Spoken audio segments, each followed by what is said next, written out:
Assalamualaikum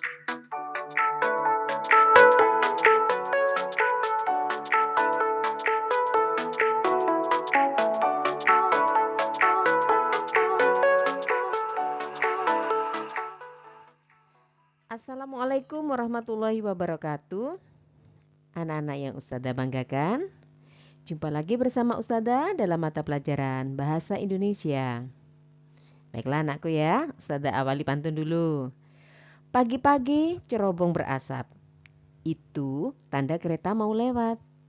Santun bersikap, santun berucap, jadikan insan yang bermartabat.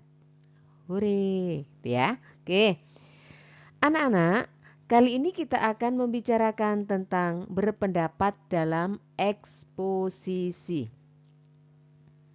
Melalui slide ini nanti, Ustazah akan menjelaskan tentang bagaimana sih fakta itu dan bagaimana sih opini. Selain itu, Ustazah juga menjelaskan tentang bagaimana cara mengidentifikasi struktur yang ada dalam teks eksposisi. Baiklah, apa dan bagaimana Ustazah akan jelaskan ya. Oh iya anakku, sebelum Ustazah lanjutkan, persiapkan alat tulis ya, pulpen dan buku catatan. Sengaja Ustazah hanya menampilkan beberapa tulisan, tapi penjelasannya nanti secara lisan. Oleh sebab itu, siapkan alat tulisnya ya.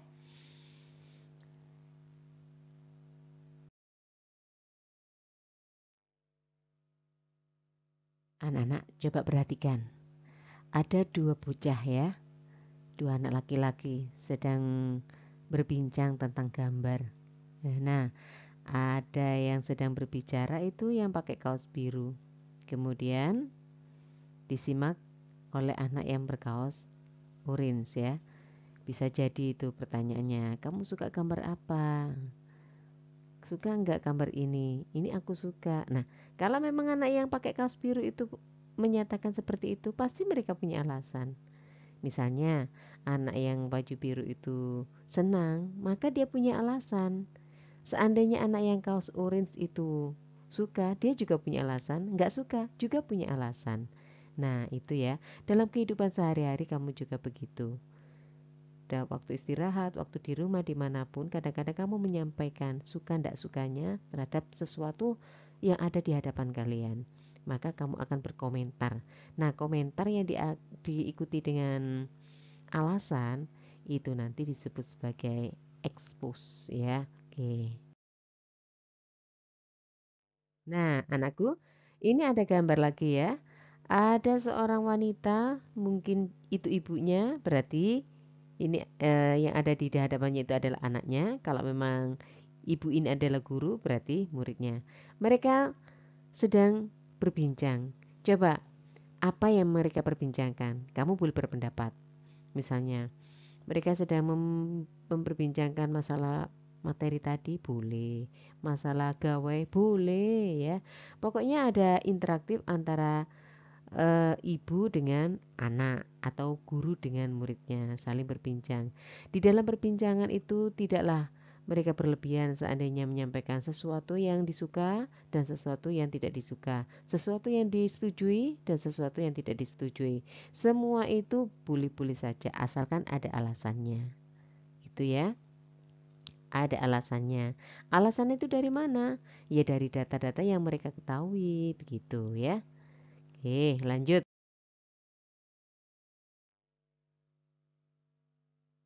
Nah, apakah mereka baik anak laki-laki, dua anak laki-laki atau ibu dan anak tadi? Apakah mereka berpendapat tentang gambar yang ada di buku? Iya, anak tadi ya. Kemudian apakah mereka berkomentar dari hal yang kecil hingga yang besar? Iya, bisa jadi.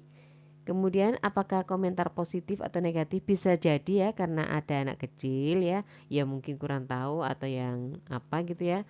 Tapi kalau negatif dirasa ya tidak lah. Kenapa? Karena masih polos gitu ya. Dan negatif itu jarang. Tuh.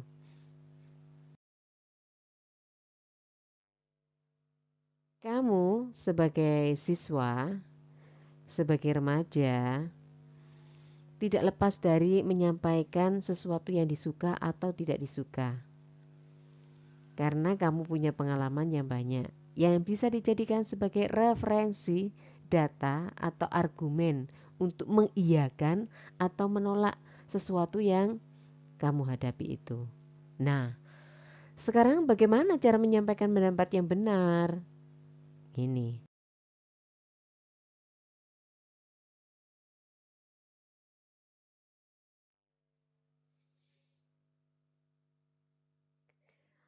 Nah, selanjutnya bagaimana caranya?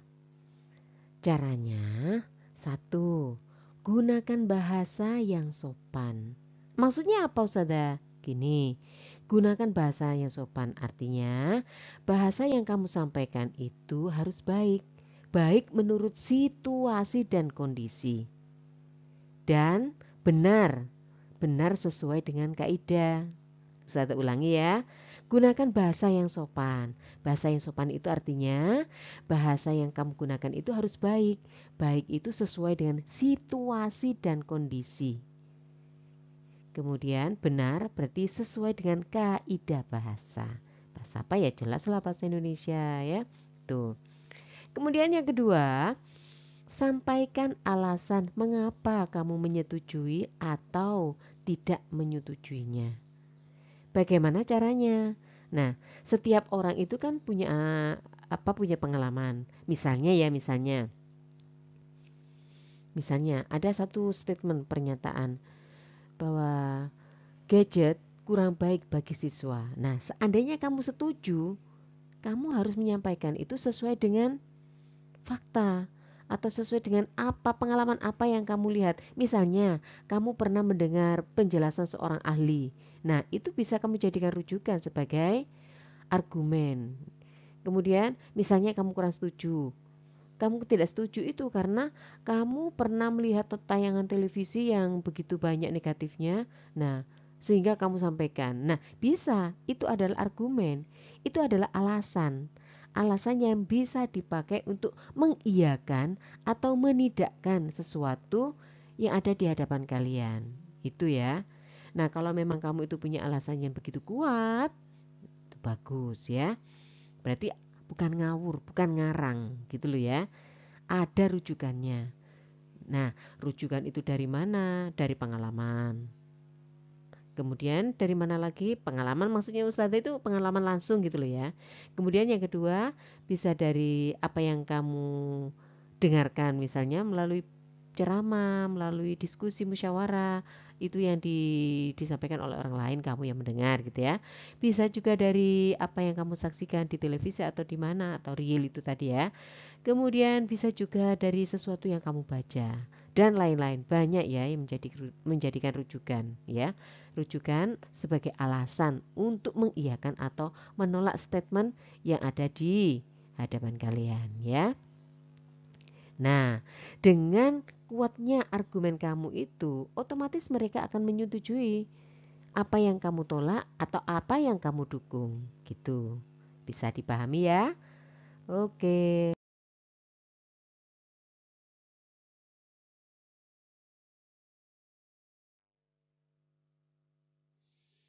Nah, sekarang apa sih fakta dan apa sih opini itu Ustazah? Gini, fakta adalah sesuatu yang nyata. Biar kamu paham, silakan kamu tulis ya. Kalau kamu tahu ciri-ciri fakta, maka kamu akan bisa tahu gambarannya. Gini, fakta adalah sesuatu realita yang ada ya. Realita yang ada itu ciri-cirinya satu, sudah terjadi. Jika sesuatu itu sudah terjadi, berarti kan realita. Toh ya. Terus yang kedua, bersifat objektif. Bahwa semua orang itu mengiyakan karena nyata gitu ya. Terus yang ketiga, berupa sebuah kepastian. Kepastian ya. Jadi kepastian sudah terjadi dan nyata. Itu ciri-ciri dari fakta. Itu loh ya, berarti objektif ya. Sementara apa sih yang disebut atau apa sih yang masuk kategori opini? Nah, opini itu adalah sesuatu yang sifatnya relatif ya, pendapat. Pendapat yang dimaksud dalam opini ini mempunyai ciri-ciri satu, belum ada kepastian karena belum terjadi. Sesuatu yang akan terjadi future itu kan belum pasti toh ya. Misalnya, anak-anak besok hujan. Apakah pasti hujan? Tidak kan? Ya. Beda sama fakta. Kemarin hujan. Nah, berarti pasti kan sudah hujan gitu. Terus ciri opini berikutnya adalah berupa perkiraan. Perkiraan namanya perkiraan bukan kepastian kan? Perkiraan, ya. Sifatnya subjektif. Menurut si A misalnya besok hujan, enggak, besok enggak hujan. Nah kan menurut si A hujan, menurut B enggak, kalau lihat dari cuaca sih enggak. Nah berarti itu kan subjektif, menurut A seperti itu, menurut B seperti itu, gitu ya. Tuh bedanya tadi ya, sudah dicatatkan. Nah jadi fakta itu seperti itu, sesuatu yang nyata sudah terjadi dan sifatnya objektif. Kalau opini itu sesuatu yang belum mesti terjadi, sifatnya itu subjektif dan sifatnya relatif ya. Dah.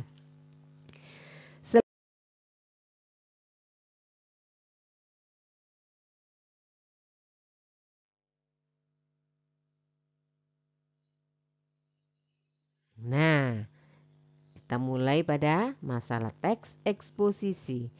Apa sih teks eksposisi itu? Teks eksposisi adalah teks yang berisi pendapat atau argumen mengenai suatu hal yang disertai dengan bukti atau fakta agar orang lain mengetahui apa yang diinformasikan. Jelas kan ya?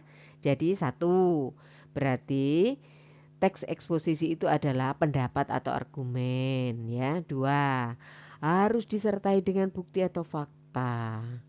Gitu ya. Apa tujuannya? Agar orang lain mengetahui informasi yang kamu sampaikan. Gitu. Selanjutnya ini kalau sudah tahu, sekarang ciri-ciri teks eksposisi. Apa sih cirinya? Cirinya yang pertama, teks eksposisi harus berisi informasi. Namanya informasi, apakah sama dengan cerita? Kalau cerita fakta sih oke, tapi kalau cerita khayalan ya tidak oke itu ya.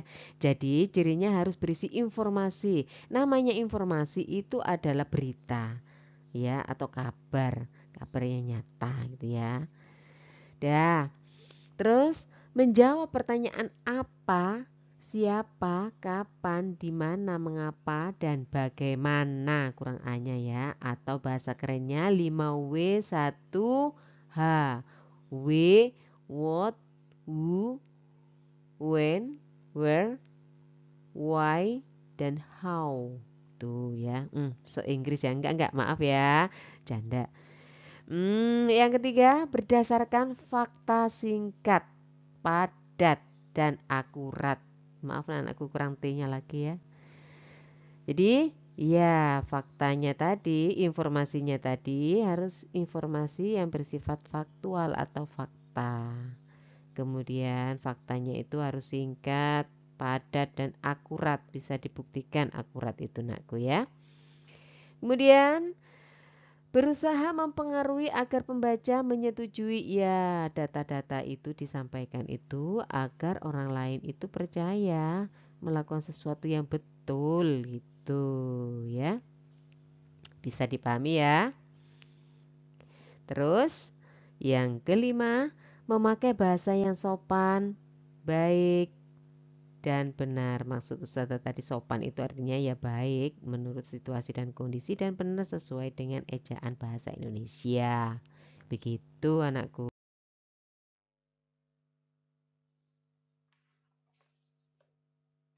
Nah, selanjutnya struktur teks eksposisi. Anak-anak, struktur teks eksposisi itu ada 3.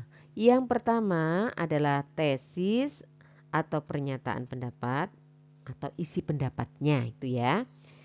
Kemudian yang kedua adalah argumentasi atau alasannya. Yang ketiga adalah penegasan ulang atau rekomendasi. rekomendasi dalam eksposisi gitu ya. Ustazah ulangi.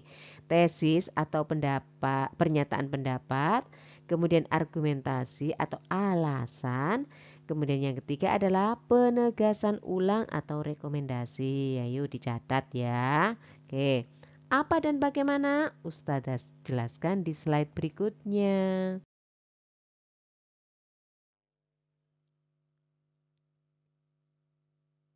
Ini yang pertama, pernyataan pendapat atau disebut sebagai tesis.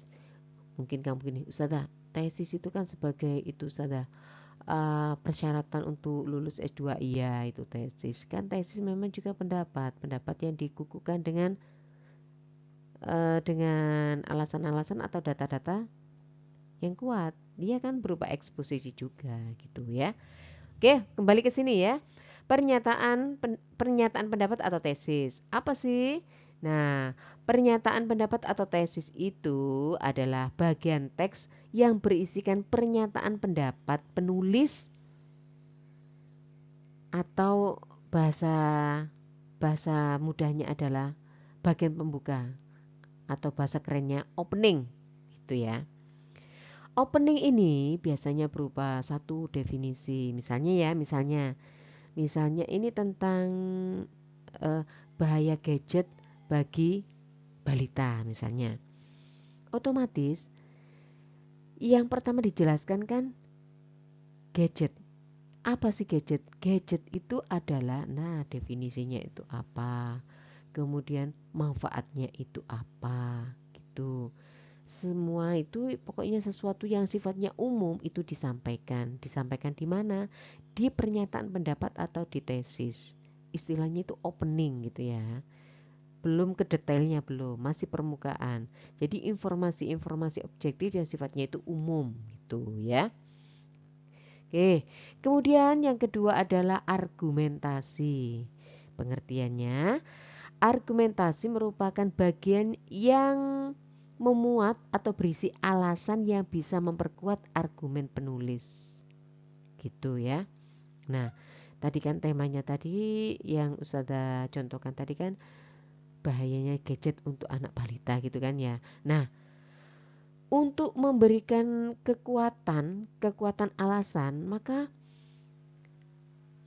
dibutuhkan referensi ya, buku, kemudian pendapat-pendapat para pakar, pendapat dokter, pendapat para ahli gitu ya, yang menjelaskan tentang bahaya-bahaya yang mendukung tesisnya tadi. Itu anakku. Misalnya gadget memang sesuatu ada yang kurang. Gadget memang menjadi suatu benda yang kurang baik bagi balita. Pertama, misalnya ini Ustaz contoh aja, bahwa di dalam gadget itu ada sesuatu yang sifatnya itu kecanduan. Ya, mungkin kamu kaget ya, bahwa gadget itu memang ada sifat kecanduan. Apa kecanduan? Sesuatu yang dipakai, kemudian orang itu jadi ketagihan. Kepingin lagi. Jika kepingin menumpuk menjadi sesuatu yang ingin banget gitu ya, sifatnya itu sangat ingin, maka akan mengalahkan hal-hal yang ada di sekitarnya. Misalnya lagi asyik main gadget anak balita itu ya, dipanggil-panggil nggak mau. Kemudian kalau kepingin gadget dia tuh sampai nangis meronta-ronta. Nah, itu contoh aja ya, itu contoh. Dari mana contoh itu didapat? Bisa jadi didapat dari buku, bisa didapat dari tayangan di televisi, berita-berita itu, atau dari penjelasan orang lain. Gitu anakku ya. Kemudian yang ketiga adalah penegasan ulang atau reiteration atau rekomendasi gitu ya. Jadi istilahnya itu disampaikan ulang atau resume gitu ya. Kemudian isinya nanti, nah, penegasan ulang pendapat yang disampaikan tadi untuk menguatkan, mengingatkan, menegaskan secara kuat gitu anakku ya. Dah.